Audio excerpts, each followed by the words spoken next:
Muchas gracias a todos. Dale un abrazo virtual al que está cerca de ti en este día. Saludamos a nuestra hermana Enid, que es amiga de la familia, al igual que su hija, al igual que su mamá, son parte ya de la familia, cada uno de ustedes. Pueden ocupar sus asientos. Rosa siempre se recuerda de esa anécdota que la recordamos porque era mi abuela que siempre la hacía y la repetía y mi mamá la siguió repitiendo. Y felicitar a todos los exponentes que predicaron. Cada uno lo hizo excelente. Hanlef salió como evangelista. Disfrutamos a cada uno. La hermana, bueno, no voy a mencionar el nombre, todos lo hicieron bien. En sus diferentes estilos, pero la palabra llegó a nuestros corazones. Así que yo intentaré, después de tantos predicadores, vamos a ver si Dios tiene misericordia de mí en este día. En este día les quiero invitar a acercarnos al Evangelio de Marcos, capítulo 16, versículos 9 al 11. Quisiera tratar esa temática, muerte y resurrección de Cristo. Dice la Escritura en Marcos 16, versículos 9 al 11, habiendo pues resucitado por la mañana, el primer día de la semana, apareció primeramente a María Magdalena, de quien había echado 7 demonios, Yendo ella, lo hizo saber a todos los que habían estado con él, que se encontraban tristes y llorando. 2 sentimientos negativos, 2 sentimientos que expresaban lo que había sucedido después del viernes. Un amigo mío le llama ese sábado el sermón del silencio, porque es el día que sigue después de una persona ser sepultada. Ellos, cuando oyeron que vivía, y ese es el evangelio y es la buena noticia, escuchar que Él vive, que tus seres queridos viven, que tu abuelita vive, que tu abuelito vive, que tu tío y tu tía viven, que con la muerte no termina todo, es simplemente una transición de desocupar este cuerpo para entrar a un estado de vida eterna. Por eso disfruto cuando muchos celebran el cumpleaños de un ser querido en Facebook y lo recuerdan. Y siempre yo le pongo feliz cumpleaños, porque me están diciendo que ese ser querido sigue viviendo y esa es la esperanza que tenemos los creyentes. Y dice que cuando oyeron que vivía, que había sido visto por ella, no lo creyeron. Se da una buena noticia, pero esa buena noticia no aterrizó en los mejores oídos porque estaban llenos de incertidumbre. La tarde del viernes era una tarde sombría. La sábana de las tinieblas comenzó a arropar sobre la faz de la tierra desde las 3 de la tarde hasta las 6 de la tarde. El escritor dice desde la hora 9 comenzaron esas tinieblas desde las 3 hasta las 6. La tierra grita con mucho dolor, de tal manera que el dolor devastador que hay sobre la tierra produce un gran terremoto. Las rocas se parten y hacen un eco en todo el Calvario y en todo lo que era Jerusalén. Ese fue el lugar del mayor suplicio de la historia de la humanidad. Jesús no fue el primer crucificado, tampoco sería el último. Uno de los más famosos crucificados, aparte de los apóstoles, Pedro, que pidió ser crucificado boca abajo, Andrés, que fue crucificado en forma de X, y otros destinos que tuvieron algunos de los discípulos, es la crucifixión que hubo con el famoso Espartaco y sus famosos gladiadores que se levantaron contra un imperio. Hay varias cosas que quisiera observar, y quisiera observar el tiempo de la petición. Dice en Marcos 15:42 que cuando llegó la noche de ese viernes, porque era la preparación de la víspera del día de reposo, José de Arimatea, a quien se describe como un miembro noble del concilio, uno que esperaba el reino de Dios, vino y entró osadamente. Esa palabra me llamó mucho la atención mientras reflexionaba en este día y pidió el cuerpo de Jesús. Esa primera noche, según Jesús vivo, tuvo que producir desilusión a aquellos que estaban ilusionados, desesperanza a aquellos que estaban esperanzados, dudas en aquellos que estaban cargados de mucha fe. Pensaron que todo llegó a su final y no saben que era apenas el inicio de algo glorioso para toda la humanidad. Se describe a José de Arimatea como un hombre rico, un hombre noble, un hombre miembro del Sanedrín. Y a un amigo de él, también Nicodemo, se le describe como un hombre también justo, que era miembro del Sanedrín. Dios va a utilizar a dos personas. A uno que se describe como que es rico, que habría de donar su sepulcro para el maestro. Otro que se describe como una persona justa, pero ambos eran miembros del Sanedrín. Se puede ser rico, hermanos, y podemos servirle a Dios. Podemos tener cualquier posición en esta vida y con la posición poder honrar a Dios. Hombres que con sus posiciones no las vieron como obstáculo para poderle servir al Dios que está en el cielo. La riqueza, el tener mucho, el tener demasiado, o quizás no tener nada, puede ser un obstáculo para uno no poderle servir a Dios con lo que uno puede.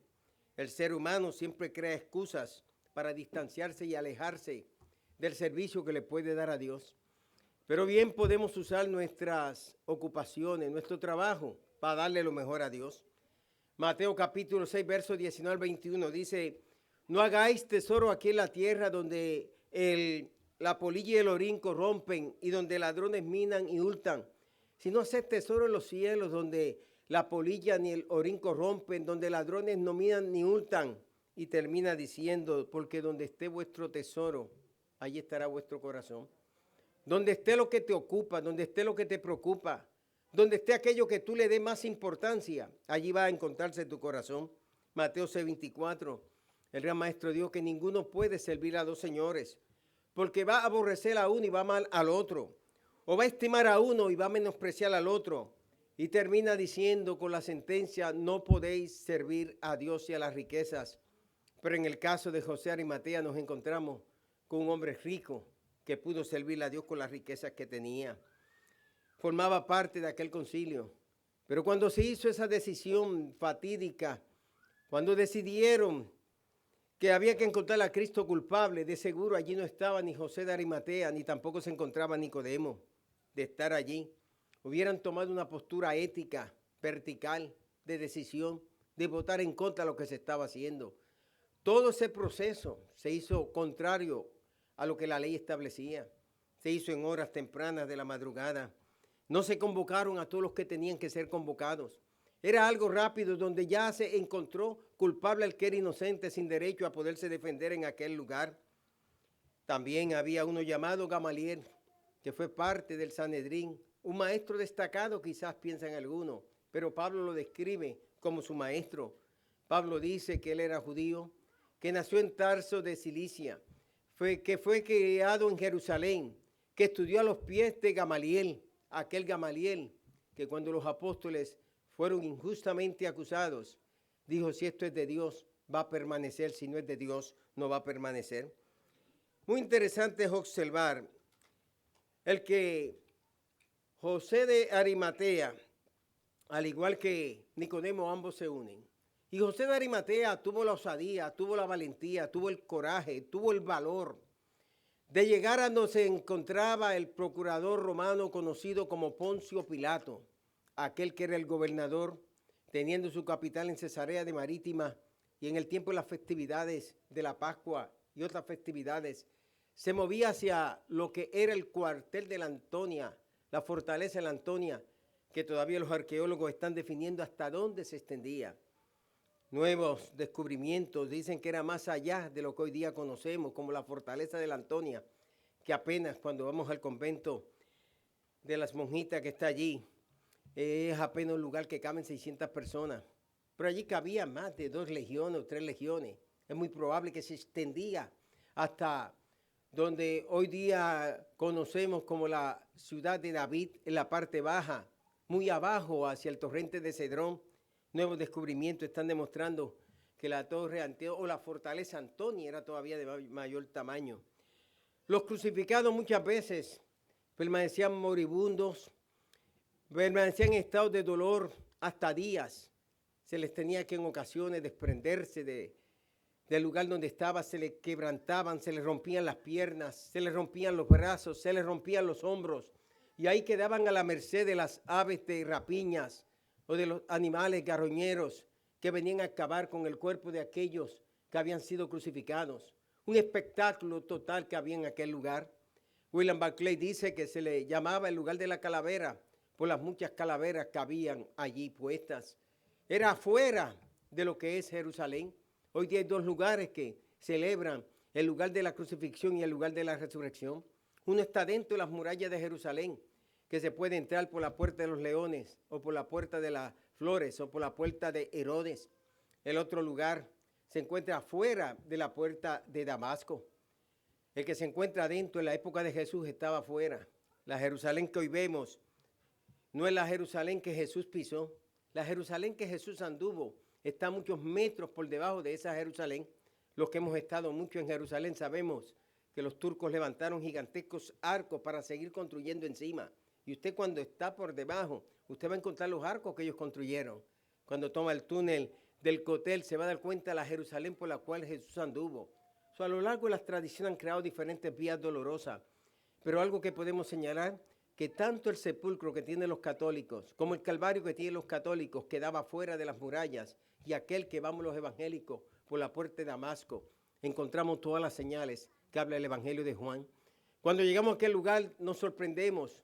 Nuestro espíritu tiene un reencuentro con el Espíritu del Eterno. Allí podemos observar esa cantera que tiene todavía los ojos de la calavera. Un estacionamiento está en la parte baja.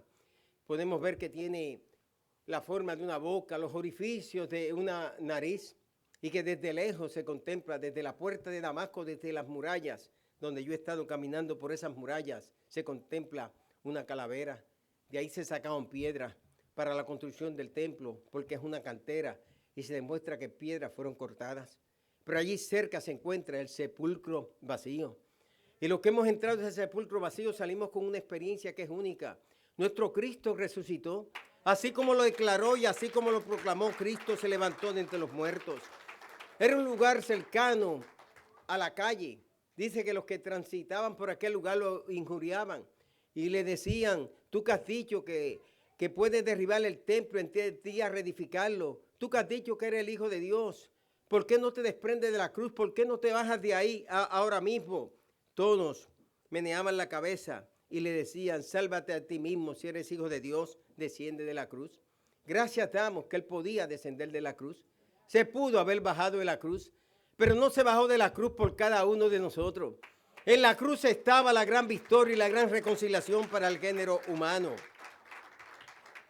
Allí estaba Cristo en aquella crucifixión, pero también lo escuchaban. Y dice que muchos al oírlo decían: mira, está llamando a Elías. Escucharon las 7 palabras. Bien lo expusieron los expositores aquí, que entre esas 7 palabras, esa palabra, Dios mío, ¿por qué me has desamparado?, la dijo con voz en grito. Quería que todo en el Calvario y los que pasaban la pudieran escuchar.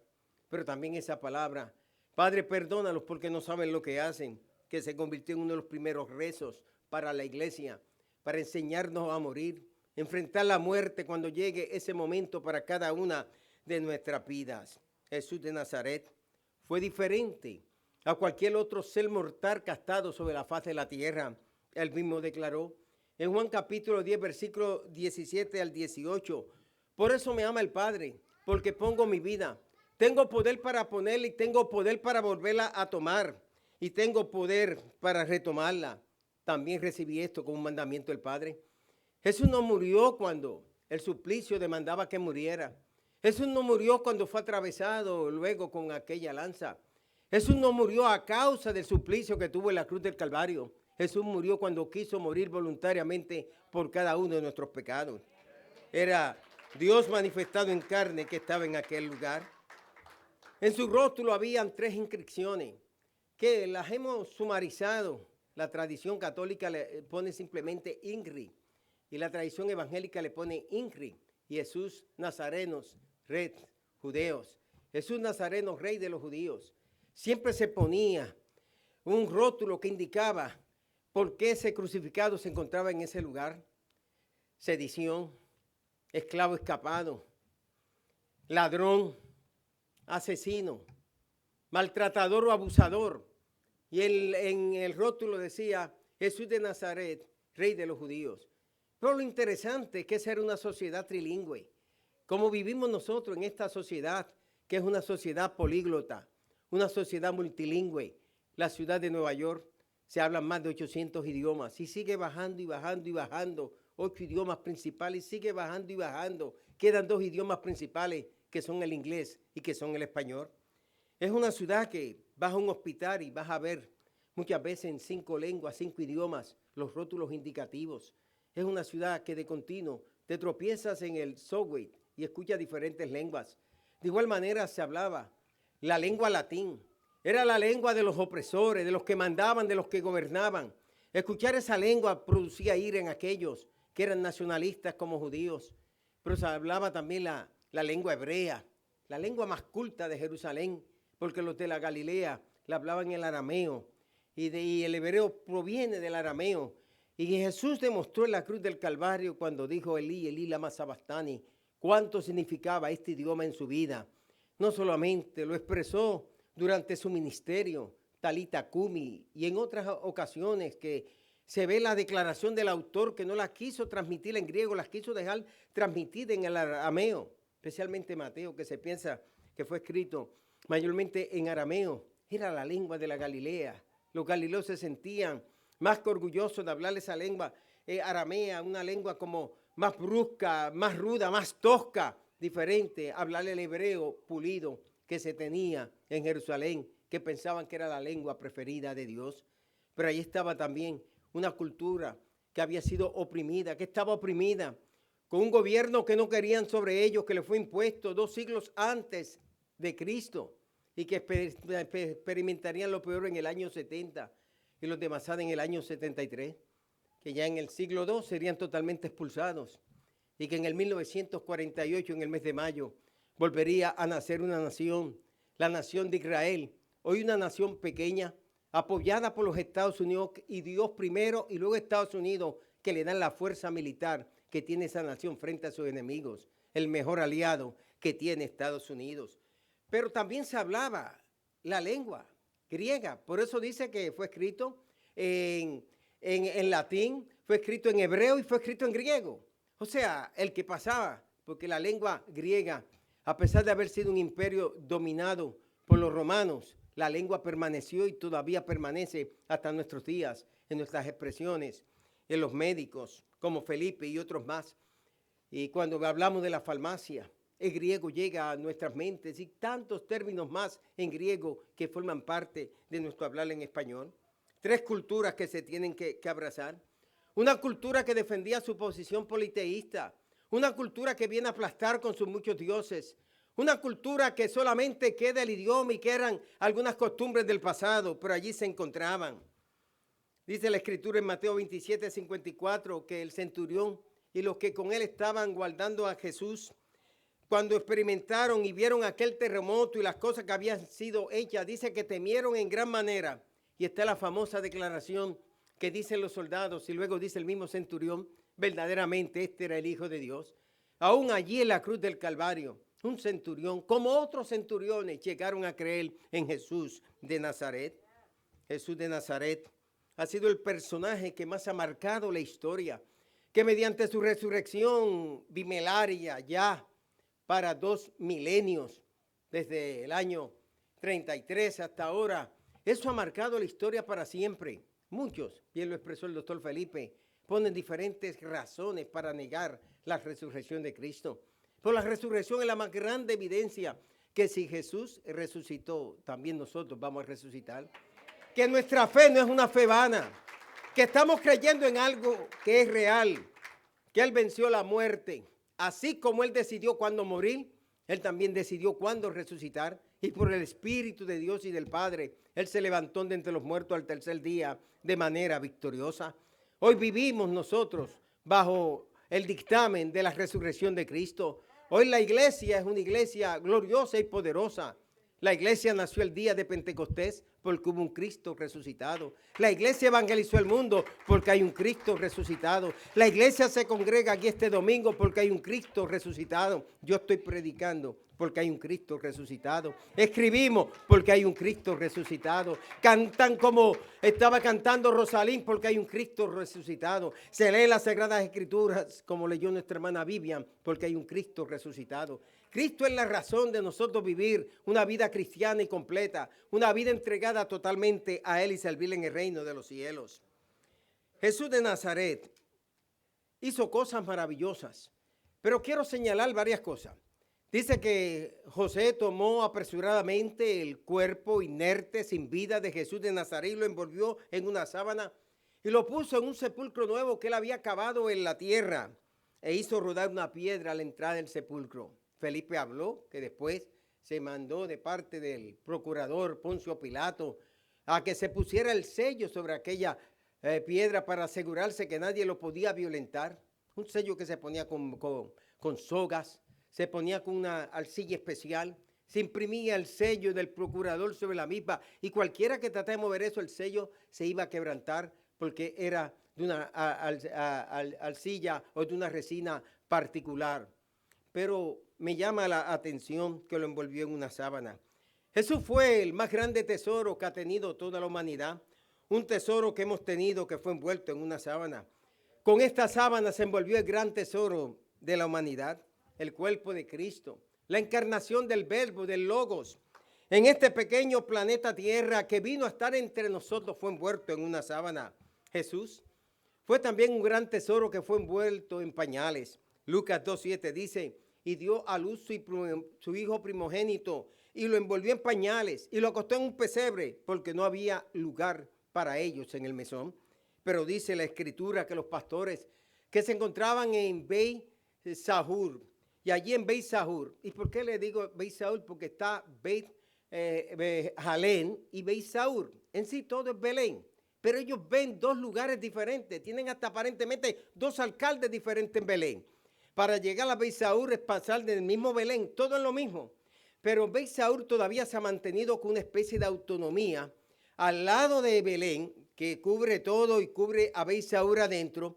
Y Beit Sahur significa el campo de los pastores. Los que hemos ido a ese lugar, sabemos que hay diferentes puntos, incluyendo el YMCA y otros puntos, incluyendo donde está la Iglesia Católica, donde hay muchas grutas, cavernas, donde los pastores guardaban las vigilias de la noche.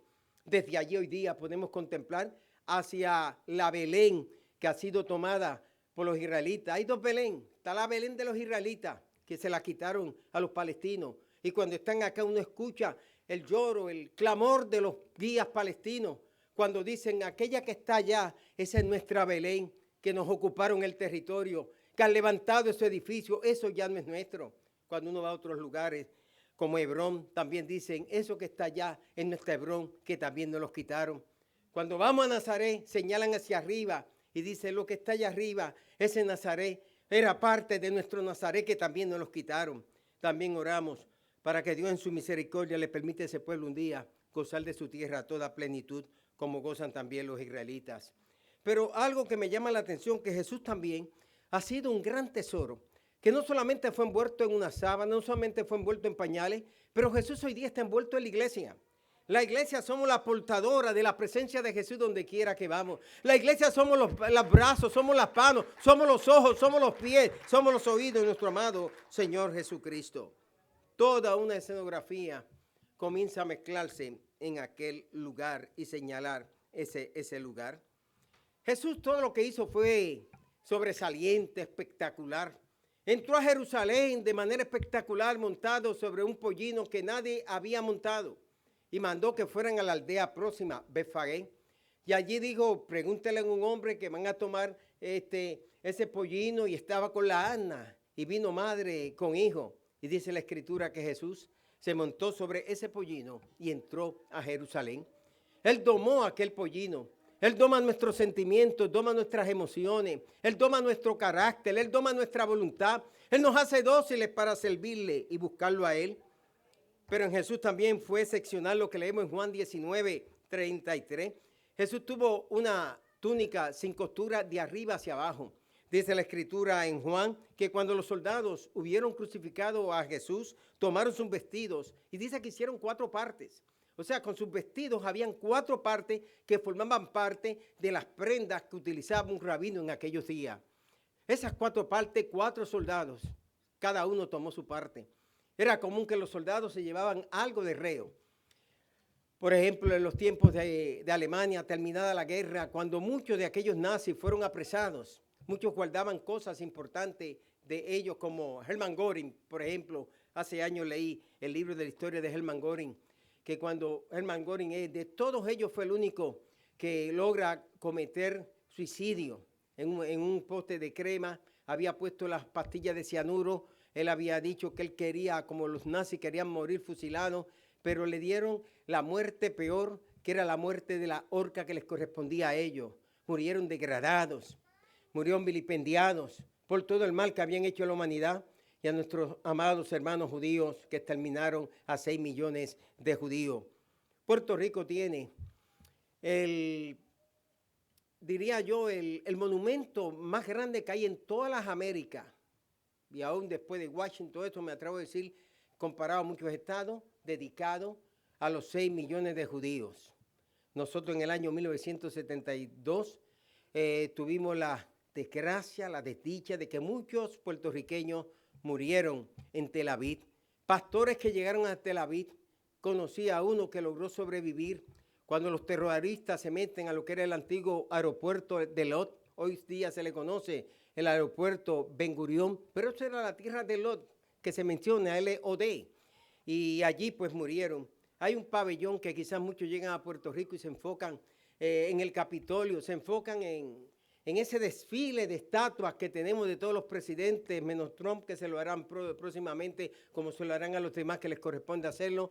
Pero ahí van a ver ustedes que hay un monumento que recuerda lo que pasó con esos 6 millones de judíos. Tenía todas las vestimentas, se las pudieron repartir. ¿Cuántas cosas queremos repartir de nuestro Señor? ¿Cuántas cosas quisiéramos tener? Era un recuerdo para ellos llevarse de ese reo, solamente recuerdo. Y hay gente que andan por ahí simplemente con recuerdos de Cristo, pero no han tenido una experiencia con Cristo.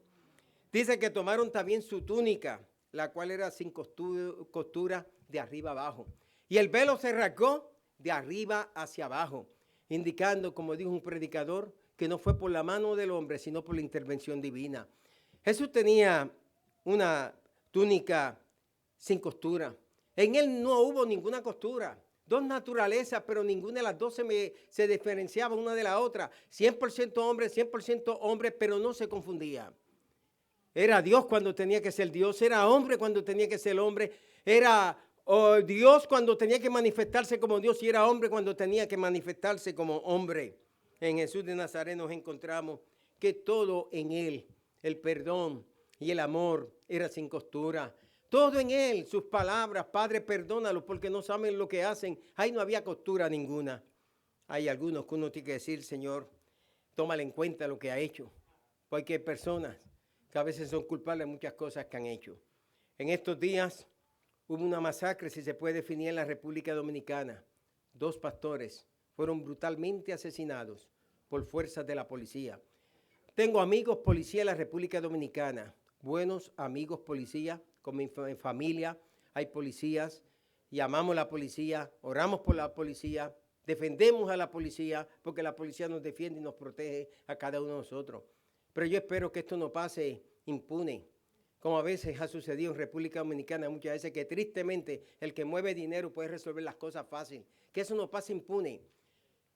Me escribe un ministro y me dice, mira Quitín, dele gracias a Dios que ya ellos están en el cielo. Si ellos están en el cielo ganó a 2 almas preciosas. Estimada es a los ojos de Jehová la muerte de sus santos, pero la familia perdió a un padre y a una madre. Los hijos perdieron a papá y a mamá. La mamá y el papá perdieron al hijo y a la hija. Los abuelos perdieron a los nietos. La sociedad perdió a 2 personas maravillosas. La iglesia ha perdido a 2 personas. que servían de bien para la humanidad. Quiera Dios que esto no pase impune y que los evangélicos salgan de estar gritando en los templos y de hacer guerra espiritual en un lugar que no va a ningún sitio y que en verdad comiencen a protestar. Si fuera aquí en Estados Unidos, la justicia caería con todo su peso. Quiera Dios que caiga el peso de la justicia, porque matar 2 pastores, a mí me mataron cuando los mataron a ellos. A muchos de nosotros nos mataron cuando los mataron a ellos. Y oremos para que Dios pueda intervenir. No sé si alguien sabe del caso, pero yo leí ese caso y me llamó la atención y dije, Dios, tú tienes que obrar de alguna manera. Necesita el Señor buscar corazones nuevos. Así como el sepulcro, Él necesita buscar corazones nuevos. Personas que estén dispuestos a invitar a Jesús a que venga a su vida y que Jesús los pueda cambiar. Lo otro que quiero tratar en los próximos minutos es sobre la observación de la localización. Y dice, y María Magdalena, busquen Marcos 15:47, y María, madre de José, miraban donde lo ponían. Aquí se habla de 2 mujeres. La primera que se habla es de María Magdalena. A María se le describe como una de aquellas mujeres que estaban siguiendo al Señor. Tanto con Susana como con otra seguía al Señor. Una mujer que, por lo que dicen las Escrituras, aparece como una mujer que era pudiente, pero una mujer que la historia la ha vilipendiado, la ha hecho posesa no solamente de los 7 demonios que se describe, porque había sido poseída por 7 demonios, pero en la época antigua lo que no se podía explicar con la razón se explicaba con la posesión de los demonios. El Papa Gregorio, en el siglo VI, Gregorio el Grande, en una serie de sermones, confundiendo pasajes bíblicos, empezó a poner a esta María como poseída de todos los males, de la lujuria, de la codicia, del adulterio.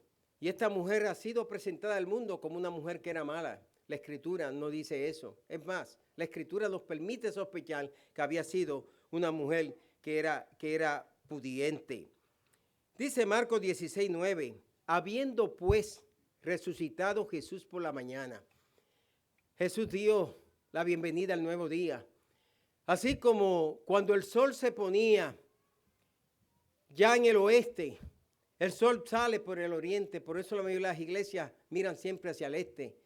Jesús, en esa mañana, el sol de justicia volvió a brillar con esperanza para todos los seres humanos.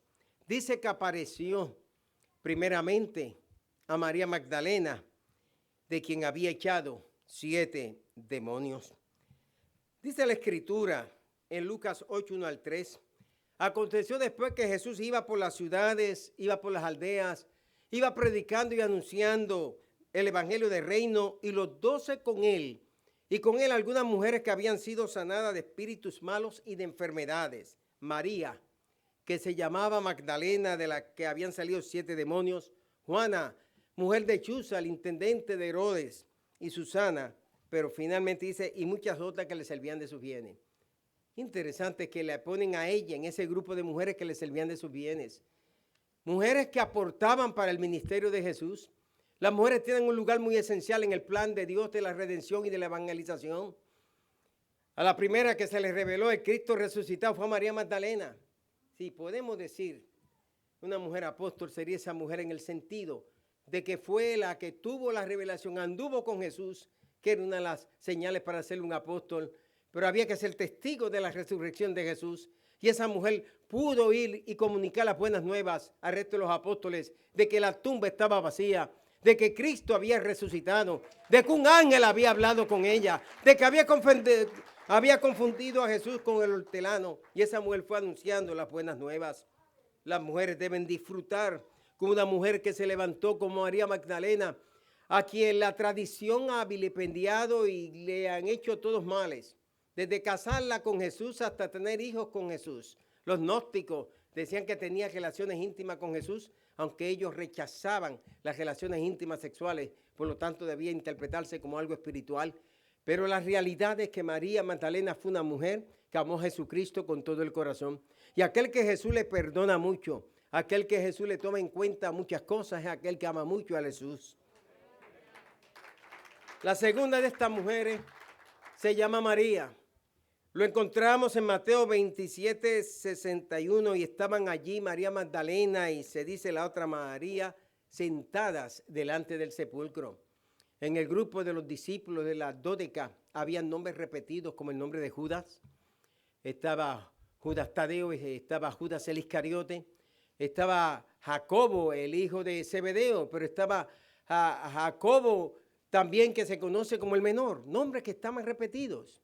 Y aquí se está hablando de esta otra María, nombre popular y muy común en esos días. Por eso nos encontramos con varias Marías, porque era el nombre más popular que había en ese entonces, recordando a la hermana de Moisés y recordando las amarguras y cuantas cosas más. Y dice que estaban allí María Magdalena y la otra María. Se encontraban en ese sepulcro. Allí se reveló el Señor y ahí comenzó la buena noticia, la cual hemos continuado predicando a lo largo de los siglos. Quiera Dios, hermanos, y el próximo domingo quizá le hablaré algo más de los ungimientos previos que tuvo el Señor, no solamente en Betania por María Magdalena, antes de su sepulcro había sido ungido por José de Arimatea, y cuando llegan las mujeres finalmente lo iban a ungir por cuarta vez, pero ya no era necesario. Hay cosas que ya no necesitamos hacer por el Maestro, porque ya la hizo por cada uno de nosotros, pero sí podemos servirle con fervor, con toda nuestra alma. Que este domingo de resurrección sea también una resurrección en cada una de nuestras vidas, en nuestra manera de servirle a Él, en nuestra manera de amar a nuestra familia, en nuestra manera de buscar su presencia, en nuestra manera de ser heraldos de que Cristo Jesús resucitó. No está ni en la tumba del Santo Sepulcro de los católicos, no está ni en la tumba de Gordon en el jardín de la tumba. Jesús resucitó, ascendió a los cielos, que envió el Espíritu Santo a la iglesia. Está en cada uno de nuestros corazones y en nosotros está el Espíritu del Cristo resucitado. Padre Dios celestial, te doy gracias en este día. Gracias porque podemos disfrutar de la resurrección, que casi a 2000 años de distancia nadie ha podido refutar convincentemente. Padre celestial, que tu Hijo Jesucristo resucitó y se levantó de entre los muertos. Esa gran verdad llevó a muchos a morir como mártires. Esa gran verdad nos mantiene a nosotros anclados en la fe y en la seguridad y en la esperanza, que así como Cristo resucitó, nuestros seres queridos también resucitarán.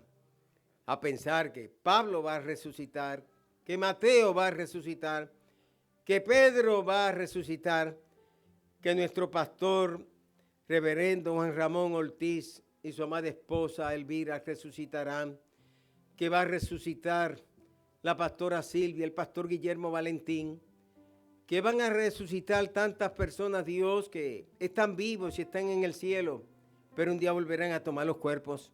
Cristo venció la muerte para nosotros vencer la muerte. Cristo demostró que tenía el poder de la vida y de la muerte y que la muerte no podía retenerlo. Y al tercer día, como aquel gran pez tuvo que vomitar de su boca a Jonás, que se transforma en la figura de la muerte, sepultura y resurrección de Cristo. Así también ese tercer día el sepulcro no lo pudo retener. Jesús resucitó, fue la noticia de plana y la primera y la gran noticia 2000 años después. Un día como hoy también decimos, Jesús resucitó. La tumba está vacía. Hay esperanza. El sol de justicia está alumbrando sobre las tinieblas de la humanidad. Y un día también al toque de la final trompeta, los muertos en Cristo resucitarán primero y luego nosotros los que vivimos seremos transformados en un abrir y cerrar de ojos. Pero qué bueno es saber, Señor, que al primero que se le apareció o a la primera persona, el Cristo resucitado fue a María Magdalena.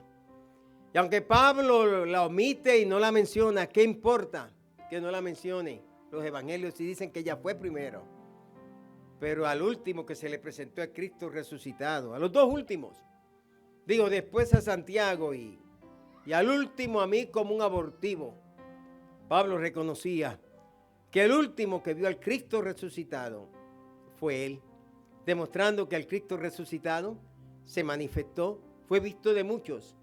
Pero Saulo de Tarso necesitaba tener una experiencia con el Cristo resucitado.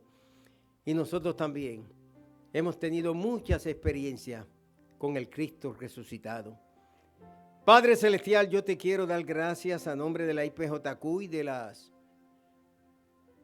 cientos y cientos y miles de congregaciones y millones de creyentes, porque tu Hijo Jesucristo resucitó.